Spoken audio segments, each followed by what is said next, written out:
নমস্কার। রাখি পূর্ণিমার অনেক অনেক শুভেচ্ছা এবং অভিনন্দন। রাখি বন্ধন উৎসব বা রাখি পূর্ণিমা তিথি আপনার লাগছে 27 আগস্ট 2026, 9ই ভাদ্র বৃহস্পতিবার দিন 8টা 43 মিনিট থেকে 10ই ভাদ্র শুক্রবার 28 তারিখ দিন 9টা 28 পর্যন্ত। আগামীকাল রাহুকাল থাকছে 10টা 2 থেকে আপনার 11টা 38 পর্যন্ত। এই টাইমে রাখি পরাবেন না।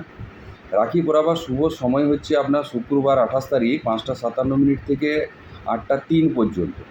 আবার দ্বিতীয় সময় হচ্ছে আপনার 1টা 52 থেকে 4টে 35 পর্যন্ত।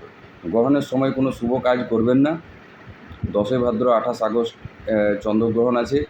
8টা 4 মিনিট থেকে আপনার গ্রহণ শুরু হবে, থাকবে আপনার 11টা 52 পর্যন্ত। এর মধ্যে সবথেকে ভাইটাল টাইম যেটা, সেটা হচ্ছে 9টা 10 থেকে 11টা 22 পর্যন্ত। এই টাইমে কোনো শুভ কাজ করবেন না। সামনে রাখি উৎসব আগামীকাল। সবাই ভালো থাকুন, সুস্থ থাকুন। নমস্কার।